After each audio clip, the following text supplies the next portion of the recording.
Welcome back to part 2 of our mini-series on lesbians and gays support the miners during the 1984-5 miners' strike. If you haven't heard part 1 yet, I'd go back and listen to that first.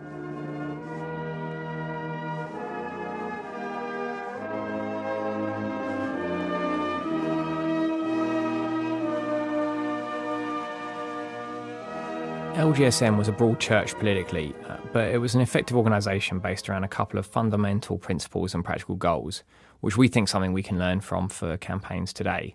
So Martin and then Brett, who are members of the group, explain more about how they worked. So the group was formed on the basis, there was unanimous agreement for this, it was unconditional support for the miners against the government. Those of us that came together in the very early days of LGSM were absolutely clear this was what the group was to be about. It was absolutely unconditional support for the miners against the government. So we set up the group. We would have weekly meetings. One of the main aims was to go into the gay community and build support for the miners, and that from the very start involved being outside of venues as well as inside, collecting for the strike fund. We'd identified Dulais Valley, Dulais and Neath as the area that we would be supporting, and we made, unlike in the film, we did actually have some initial links with the area through a member of the Gay Young Socialist group, a person called Hugh Williams, was actually from Swansea, and he was a member of the Communist Party at the time and had contacts with the industrial organiser of the Communist Party, who put him in touch with the people in South Wales. I think at the time there were support groups all over the country, various support groups, very strong, lots of women's groups everywhere supporting the miners. It was quite a phenomenon how these groups were set up. So we had our own group, and from the off, we were supporting, raising money. We set up a bank account, and we got off to a really good start, and established the links fairly quickly. And we met with the people from Dulais and would arrange meetings in London, and that was it basically.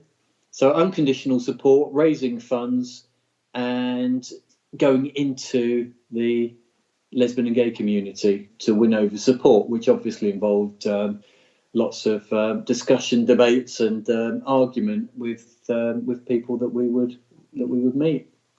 I mean, we, as Martin said, one of the first things we did was set up a bank account. We obviously wanted some way of ensuring that the money we collected was, accounted for, and that we had some means of sending it on to the mining community that we decided to support.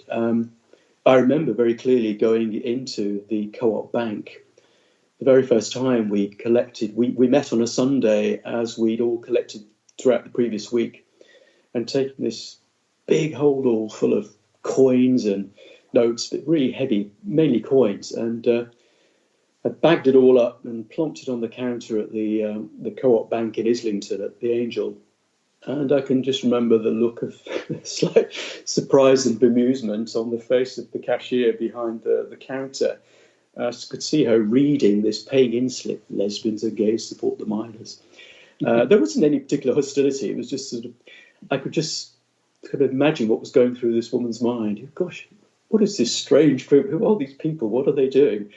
It all felt very exciting in a weird sort of way.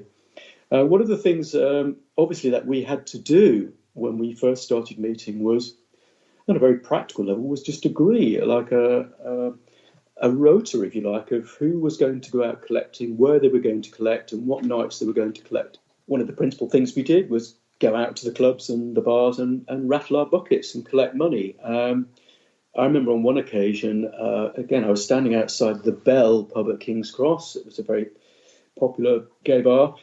And I was rattling my bucket, and I noticed coming out was Derek Jarman, the film director.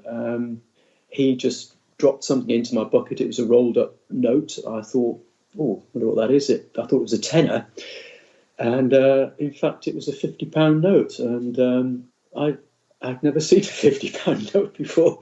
It was just incredible. Then he just dropped it into the bucket. He walked away. He didn't want any kind of fuss or anything. I wanted to say thank you to him, but he just walked on his way, and I just thought that was an amazing act of generosity, something I will remember for a long time.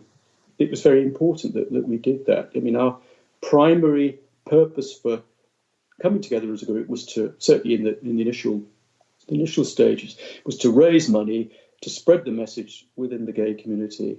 We weren't really about debating the more abstruse points, the rights and wrongs of the strike. We all agreed the strike was on, we supported the miners unconditionally, and really it was a case of all hands to the pumps. Let's collect what we can and make sure we send that money down to the mining communities who obviously desperately needed it. Also, I think at that time, the way that the group operated was really, it's a fairly small group in the beginning. I think there's about not many more than about half a dozen of us originally, but it soon grew fairly rapidly. But because we all agreed on those principles, the initial principles of unconditional support, we did discuss politics from the off. There was no doubt about that, because every development in the strike was of great importance to us. So we followed it really, really clearly, and we had different perspectives. But when it came to the job of raising money, that was a priority. But the decision-making process was quite interesting, because it's very much, although there were people from very different political outlooks, and it was very much about consensus. So it was consensus. That was how decisions were made. While many members of LGSM were socialists of one stripe or another, rather than organise in a sort of traditional hierarchical way or have a party-type structure with a central committee or whatever, they were highly democratic. Mike Jackson, who was secretary of the group, told us a bit more about this. Yeah, I mean, LGSM didn't believe in leaders. We very deliberately had a very horizontal structure. We were a single issue campaign, so we didn't need a great big structure. We had two treasurers, though, because we were in the business of collecting funds for the miners, so obviously that was an important role. I was a secretary because obviously we needed a secretary, but the chair, for example, was a rotating chair. Each week we'd choose some victims of the chair the following week, whether they liked it or not. As the group developed, that probably changed slightly, and there were some fairly fierce debates. But those debates were important debates, so I don't think there was a mistake in us openly discussing differences. But when it came down to it, most of the key members wouldn't tolerate people coming in and telling us how to do the job of supporting the miners unless they were actually out on the streets themselves doing the collection. So it's very much focused on, you come to the group, you go out, you do your collections. There was no real time for people that didn't pull their weight, basically. But the consensus thing was really good. It's the way that I quite like doing politics, really. Yeah, I agree. I think the point I was really trying to make was that although, yes, we did have debates, we did discuss the politics of the strike, we didn't let that overshadow the primary purpose of the group, which was to collect money and to support the miners. We definitely didn't want to end up sort of becoming racked with factionalism and division. That would have been completely pointless. The strike was intense. It really was a case, as I said before, of all hands to the pumps. And we tried to make sure that we didn't lose sight of that fact. That was the real purpose of coming together and doing what we did in terms of collecting money. I think also the meetings were, I suppose there were two groups in a way. There was the politicos, the people that were active politically before and during the strikes, and those who weren't. They wanted to support the strike. There was a big, the country was divided. It was a momentous strike. It was one of the biggest strikes in working class history. So there was a bit of tension, I suppose, because there was that political discussion, and we're all at different levels of understanding. So some of the discussions would have seemed quite unnecessary, I suppose, or a little bit obscure to some people. But it was a political education for absolutely everybody that participated in the group. For those of you who are interested in the specific details of how the group organised, Mike explains more about this in a bonus audio to this episode, available for our Patreon supporters. Now, initially, LGSM activists got a pretty mixed reaction from London's gay community, but over time this changed. Obviously, the responses that we got from within the lesbian and gay community varied. I would say, without doubt, the majority of people supported what we were doing. And I've got loads of stories that I can tell you there, especially lesbians and gay men putting money into our collecting buckets and just simply saying, my dad's a minor, my granddad was a minor, my brother's a minor. Yeah, there's this kind of artificial distinction between lesbians and gay men and minors or mining communities. And of course, that misses the point completely, that a lot of us come from mining communities. I did. But we did get our hostilities. And one little trick I learned to do in that respect, bearing in mind that most of the people in LGSM were activists, full stop. So LGSM wasn't the only thing that they'd ever done in their life. Most people in LGSM were doing all kinds of stuff, like Mark and I, for example, working on Switchboard, and Mark was involved in half a dozen different things, including his tenants association, stuff like that. And the common one we got was, why are you collecting for the minors? You should be collecting for our community, bearing in mind that AIDS was just on the horizon then. And what I learned to do when I came across that challenge was say, before I answer that, mate, can you tell me what you do for the community? And I never met a single one of them who did jack shit for anybody. So the professional moaners, do you know what I mean? But not one of them said, I do this, I do that. Not a single one of them. So I never had to continue explaining myself to them. I just said, piss off. Yeah. I think it's fair to say the response initially was mixed. There was definitely some hostility.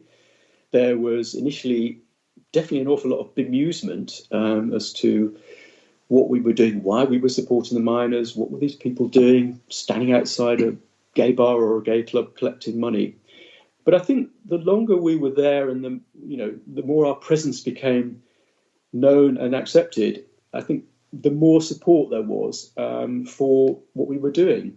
But I think it's fair to say that there was a degree of hostility throughout the whole of the strike. It wasn't like fierce, but yeah, it was something that was definitely there. It's clearly the case that not all gay people thought we were doing the right thing. It was very common to hear, what have the miners ever done for us? That was not an uncommon thing to hear. But we did experience overall throughout the course of the strike, I think ultimately a fairly high level of support, which was evidenced by the amount of money that we ended up collecting, which was, I think, all told, in terms of collections outside clubs and bars, and with the money that we raised through the Pits and Perverts concert that we put on at the Electric Ballroom in Camden in December '84, I think the total amount we raised was about £22,000, which was a pretty phenomenal amount of money at that time. In response to being asked the question, what have the miners ever done for us? This is what Mark Ashton would say, as recounted in a short documentary about LGSM called All Out, Dancing and Delace. Well, I mean, what do you mean when they said the miners don't support us? The miners dig coal, which creates fuel, which actually makes electricity. Would you go down and mine and work? I wouldn't like to go down and mine and work. One of the reasons I support miners a lot is because they go down and do it. I wouldn't do it. I mean, there was a debate. It wasn't just outside or inside bars, clubs where we were collecting. There was also a debate taking place in the gay press, particularly Capital Gay, the newspaper at the time. So we were attacked in various columns by fairly prominent gay activists for what Brett said. What have the miners ever done for us? What's it got to do with us? We've got our own battles to fight. And there was always good ripostes from LGSM members who actually responded incredibly well. So that debate took place in the press. And I think overall the response that we got, particularly towards the end, was of the strike was reasonably positive. But as Brett said earlier, there was a lot going on around us. So in the trade union movement particularly, there, small gains were being made. People were campaigning against harassment, discrimination, and there's, the famous customs raid on gays the word. So it was a very lively political situation. Things were developing, and the lesbian and gay community wasn't immune to that. Things were happening that were affecting us. So there was a far wider debate than just the miners' strike. I think people were seeing that the labour movement, that was where things were happening for lesbian and gay people. That was where the fight was taking place, and people were being defended, and there was solidarity being built. I think for me, it was about trying to show to people that we're not isolated groups of people. We all have interconnections. We all ultimately, whether we realise it or appreciate it or not, we all ultimately all have the same aspirations. We all want to live happy, fulfilled lives. We want decent housing. We want decent jobs. We want to live our lives free from harassment. We want to be valued. We want to, we want dignity in our lives. And I think for me, it was about saying to people that we can't achieve equality as lesbian and gay people without the support of other people. We're a minority. We're always going to be a minority. We do depend and we do need other people to value and appreciate our struggle. We need their support. And the strike was an opportunity to show that solidarity is a vital element of winning any struggle. So I think it was about making links, about stressing the importance of solidarity, showing that actually we achieve far more together, and realising that we have a lot more in common with each other than we have in terms of differences. This is not always easy to get across to people, particularly when you're used to it. If you're lesbian or gay, you've grown up in an environment where you've probably faced intolerance, you've faced hostility. And let's face it, the miners and other particularly traditional industrial workers were not necessarily always known for their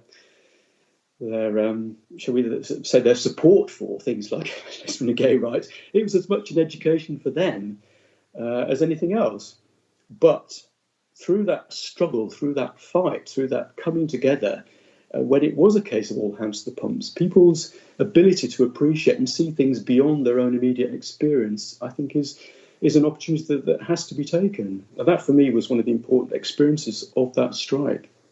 Yeah, the key word was solidarity. Because we were a group of socialists, the idea that we wanted to put across was that our interests as an oppressed group, if you like, was to link up with other progressive organisations and movement, and that the working class movement was the key to making changes in society. So, but also I think a lot of the original members, the founders of the group, came from working class backgrounds. So I think that really did inform the way that we were thinking, that sort of consciousness as well. Because you have to think, during the 70s, early 80s was a time of, real militancy, and people did identify more than they do now. You could say you were working class, you were in a trade union. The trade union movement was much larger, and there were massive battles taking place. This wasn't the first miners' strike, and it wasn't actually the first time that gay men had supported a strike. That had happened before. So, yeah, in those general terms, it was allying ourselves and saying that if we want real change as lesbians and gay men, that we needed to be in a trade union, that we needed to get organised, that we needed to seek out allies. And I think that argument, that discussion that we would have had, was actually also informed by the other groups at the same time, because there was LGSM, but there was numerous women's groups, black groups. There were all sorts of groups. I think the GLC played a massive part in facilitating that, giving people meeting spaces, just encouraging that kind of self-organisation, really, that kind of intersectional approach, as we would call it now. But I think for us, and because of the very nature of the group, it was about solidarity and seeing the working class as where change was going to happen, where it was going to come from. Now, the GLC mentioned by Martin just then was the Greater London Council, which at the time was the leading local government body in Greater London, which was run by Labour, and which was later abolished by the Conservative government in 1986. A great moment depicted in the film Pride was the first visit by LGSM to the Valleys. While the film is broadly accurate, the reality of that visit was a little different to how it was portrayed. The film portrays that first trip as a group of about 8 or 9 people going down in a single minibus. In fact, there were about 27 of us, I think, who went down, and we took three vans in the end. That was an incredibly exciting time. There was a certain amount of, I don't know whether apprehension is the right word. We were excited to be going down to South Wales, but we were obviously slightly apprehensive about what kind of reception we would get and whether or not it would be a wholly positive experience. We all hoped and I think felt in our heart of hearts that it would be. And when we arrived quite late, actually. I think we did get lost. We arrived quite late. Quite a number of people did stay with Donovan in his house, as was shown in the film. But actually, most of us were billeted out with different miners' families. And the very next day when we met up, we were taken on a visit to one of the local pits. We met various of the miners and their families, their wives. We went in the evening to the Onllwyn Miners' Welfare Hall for a big party, a big get-together, and it was just fantastic. We didn't come across a single example of hostility, any unpleasantness, any uncomfortableness. The film, obviously for dramatic purposes, plays up the fact that there was some initial tension and hostility, but in fact we never experienced any of that at all. We found out subsequently from Sian James, who was one of the principal activists and who went on to become Labour MP. We found out from Sian that the support group, the organising committee in South Wales, they met, they knew that we were coming down, they'd sent us the invite in the first place. They'd made it clear to people that if anybody was uncomfortable or likely to be unwelcoming towards us when we came down, that those people better make sure they were pretty scarce, because they didn't want us to feel any uncomfortableness. And as I said, we went down, we didn't come across a single example of unpleasantness or any hostility, to the extent that there may have been some people who weren't happy about us coming down. I think Sian said subsequently the extremely small number of people, and we never saw them. So memory I'll treasure to the end of my days. Very quickly we got talking to miners, their families, their wives. We obviously shared drinks, stories, and before we knew it, we were all backslapping and exchanging anecdotes, and it was just great. It was a real treasured memory for me. Ironically, nothing like how the movie projects it. There was no hostility from the outset. And in fact, by the end of that first weekend, we'd transformed from being political supporters of theirs to personal family friends. We'd been staying in their homes, we'd played with the kids, gone out for walks, etc.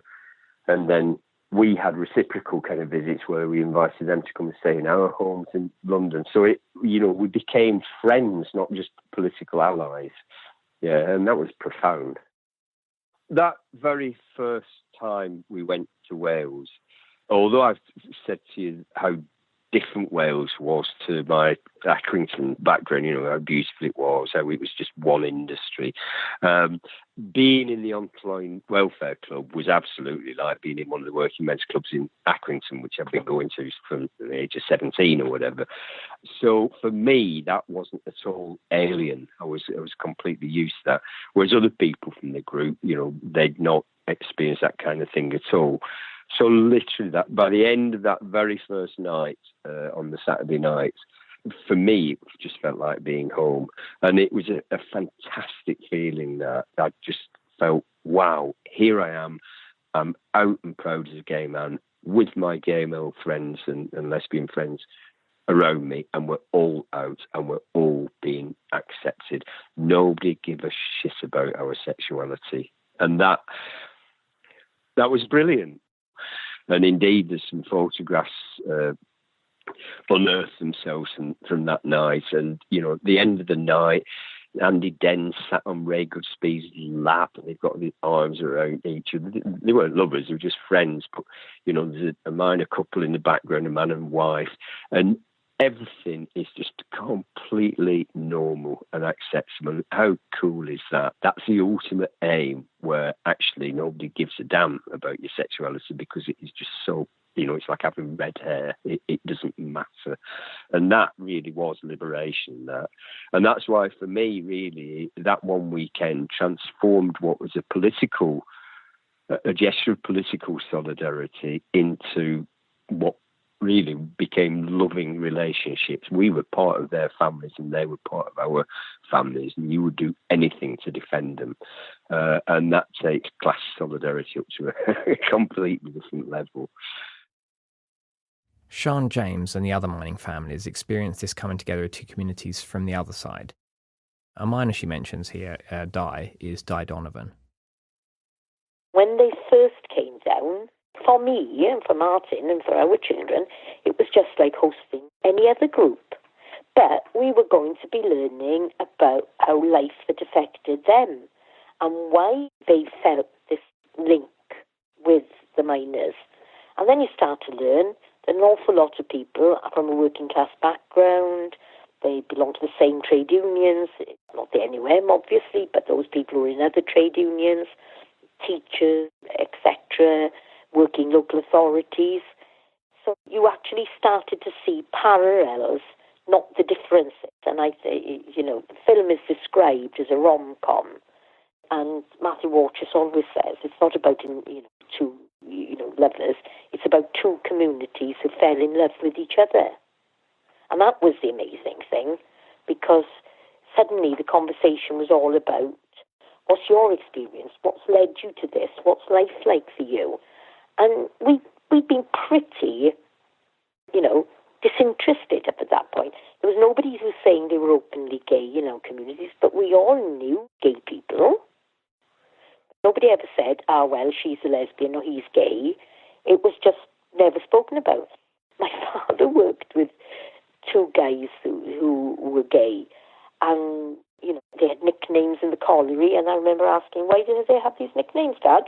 And he said, they're a bit fruity. And there were all these euphemisms, but nobody was actually asking any questions.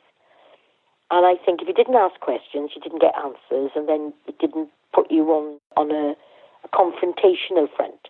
So personally, we hadn't seen anybody being openly anti-gay or anti-lesbian, but equally, we haven't seen anybody or heard anybody being pro or openly admitting they were a gay or a man or a lesbian woman.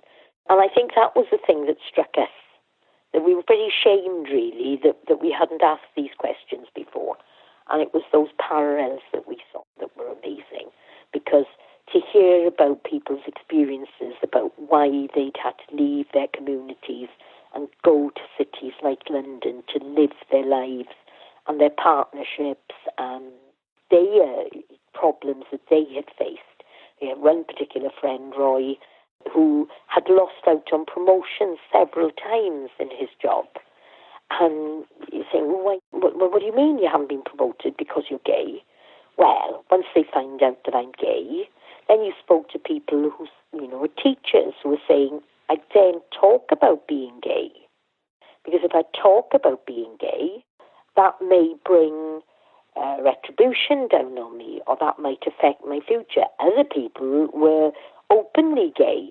But that was the time and that was the period where being gay was something that if you didn't ask, you didn't get an answer, and then you wouldn't be on this confrontational front, or as we then learnt, maybe we hadn't asked the right questions at the right time.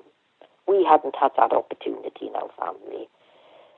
So the first time I'd heard of LGSM was that night when the letter came. We then decided to send David and two other miners off, Ali Thomas and Tom Jones from Ystradgynlais, off to meet them, and they made the contacts and the links. And as I said, the next stage then was inviting them down to our community to see where the money they'd raised for us was actually being spent. And that was an opportunity to show the community off. I can't say there was hostility. There wasn't any hostility. I can't say that people behaved themselves. I remember being in a pub one night with Derek and Henry, his partner, and there was this guy being pretty aggressive. And I thought, oh my God, what's going to happen here now? You know, how dare they behave like this? They embarrass our friends. I should give that so-and-so a piece of my mind. And then he came over and he'd had a bit to drink and he said, you're one of them, aren't you? You're one of them. I bristled up. And so Derek said, like, one of them what then? He said, one of them fucking teachers. Derek said, yes, I am a teacher. I remember thinking, what the hell has this got to do? And it turned out that this guy had had a really tough time with his teenage daughter in school, and she'd been excluded, and he was on a real downer on teachers. And it ended up with Derek giving him advice on what he should say to the headmaster about getting his daughter reinstated in school.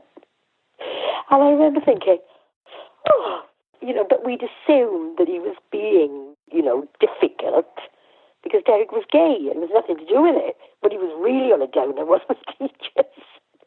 And somebody must have said at the bar, oh, Shannon Martin's mate from London, he's one of them gays, he's a teacher in London. And what he cottoned on to was the teacher bit.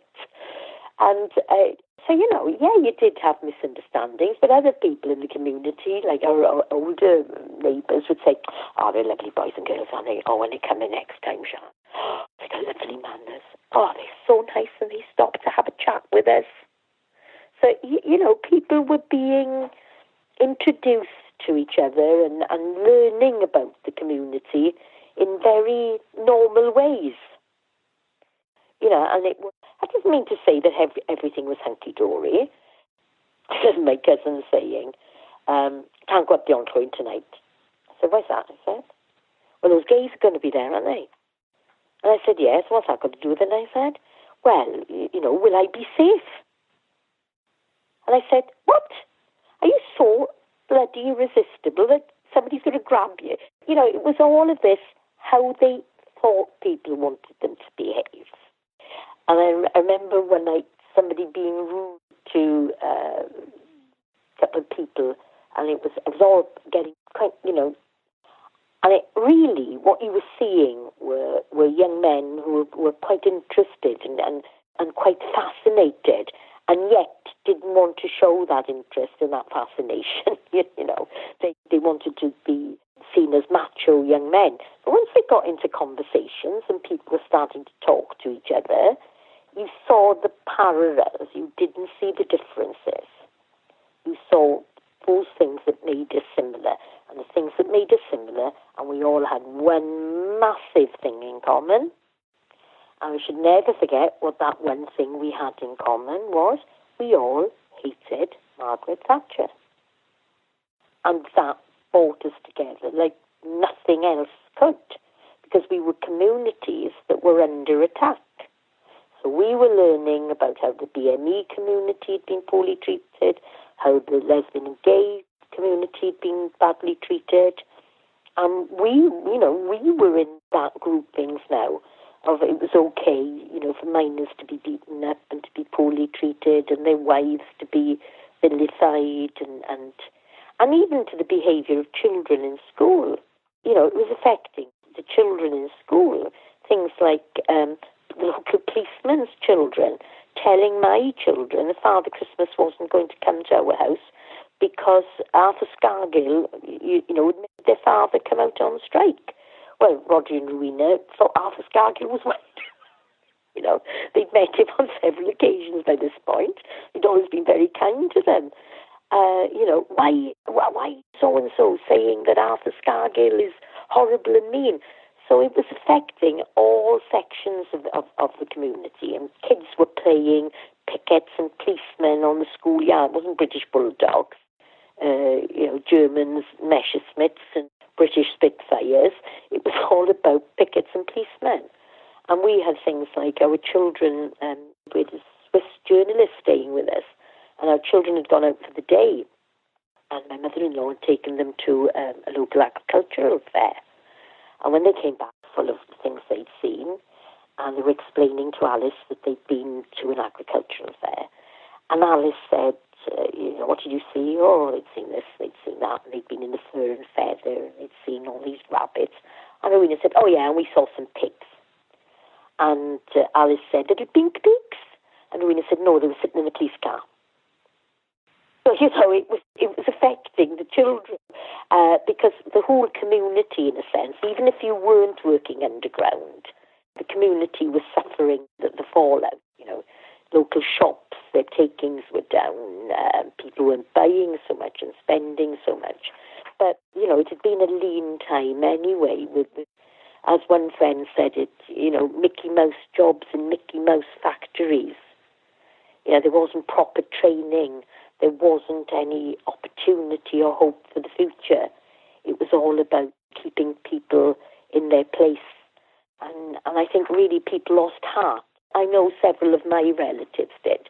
They couldn't see a way out because you couldn't get opportunity if you didn't have the educational sort of abilities of going to university and escaping. The only well-paid jobs were the colonies. And that's what we were afraid of losing. So that's how the people in the community met people from LGSM, first of all, was the people who were hosting them, were taking them out to meet their families and to meet their friends and taking them to their local pubs. So although the Onllwyn would be a focus, really they were experiencing life in different parts of the community then. Things like beautiful little bits in the film, about teaching people to play bingo and going to the local butchers and faggots being on display and saying, do you think we should have that word up there? Well, and explaining that a faggot in our community was sort of like a meat risol. And don't say anything to her outside, like, I'll explain. So, it was about two communities that collided, but really got on very well together. And as miners took LGSM members into their homes, so LGSM members hosted miners and their families with them in London. So we had 4 visits, I think, when we went to Wales, and maybe 3 when they came down to see us in London. Yeah, the miners who came, and they're always delighted to be in London because it's London. It's a big, it's a big bad city, So they used to love coming down and staying with us. The first visit they paid to us, we took them to the Tower of London, but not inside it, because bear in mind, we were all quite young. They were on strike, so they had no money. So we couldn't afford to go inside the Tower of London. But, you can walk around the outside of it and you see Tower Bridge and the river, and it's all iconic stuff. And we were out with Di Donovan's then wife, Margaret Donovan, and their 2 children, Owain and Llynos. And Owain was 4 years old, and he saw a beefeater, and he he put his hands on his hips and went up and challenged this beefeater and said, "You're a scabby piggy, you are. You're a scabby piggy. You want to lock my daddy up?" And Margaret Donovan had to lean forward and drag him back again and said, "Oh, I need a beefeater, not a policeman." Did we ever visit London? Couldn't keep us away from there.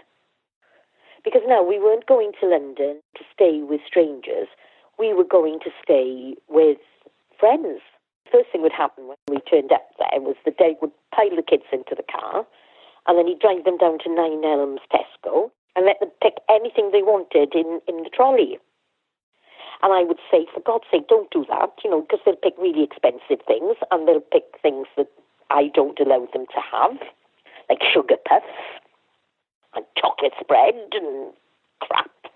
And Derek would say, shh, let them do it. So that the result would be that they'd be bouncing off the ceilings, with all this sugar. But that meant that we met their families and their partners and their friends. And when we get to Roy and Duncan's flat, they had this most amazing bath. this really deep bath. I remember now, the children were only by this time 8 and 5. And the first thing they would do when they would get to tokens is fill the bath with water, get in and have a bath. Because this bath was ginormous. And it was so deep. And there was so much water. They literally thought it was like a swimming pool. You know, they'd have a great old time in this old council flat in City Road. So they were part of other people's families. And one of the nicest things Derek ever said to me is, thank you for letting me be part of a family. You know, because through your children, I've been part of a family.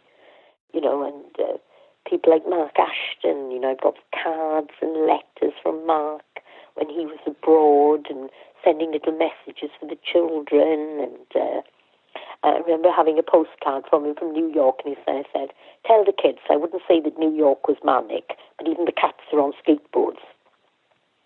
Yeah.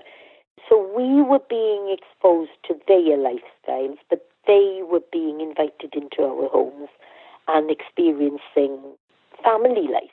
And I think the big point really for us was when we went to a club one night with friends and it said no breeders allowed.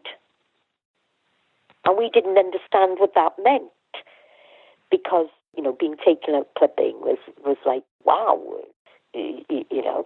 And there was this sign up which said no breeders allowed. And I said, Gethin, what's that mean? That's what, you know, we call heterosexual couples. Gethin said, I don't want to go in there if I can't take you and Martin in there, you know. Come on, let's go. And after that, Gethin said, I don't really want to go to clubs where I can't take all of my friends. That's the other side of the coin, isn't it? Because suddenly we were seeing the differences, and I remember us being at a party. It was Nigel, Jonathan's partner's 40th birthday party, and somebody turned up in full BDSM costume, and all the women huddled into a corner, and you know, all the lesbians and all the women of the delight were so, no, we're not putting up with this. We have to go put some trousers on. You know, can't behave themselves. But, you know, it's that clash of cultures, really, because one of the things that I was particularly shocked by was cannabis. You know, I can actually say, as a politician, I've never inhaled it. And that caused lots of jokes that I was quite puritanical about drugs and things like that. And there were funny little things like going along to Derek's and me having to march downstairs and say to him, right, you can get those plants out of that bath now. And then there was going to Nigel's 40th birthday and me being presented with the first slice of cake. I'm thinking, why am I being presented with the first slice of cake? This is a singular honour. And everybody just looking at me and waiting for me to take this slice of cake. And you know that moment, you know. And Jonathan's always said, you know, that he puts his longevity down to his use of cannabis, and you know, and I was always lecturing him on. So there were all these little stories and little, you know, things that were, you know. But what we learned was that our friends were socialists like us. They were activists. They were fighting against the repressive Tory government under Margaret Thatcher. And, you know, those are the things that mattered, not our sexuality, not where we were from. It was that which made us similar that was important.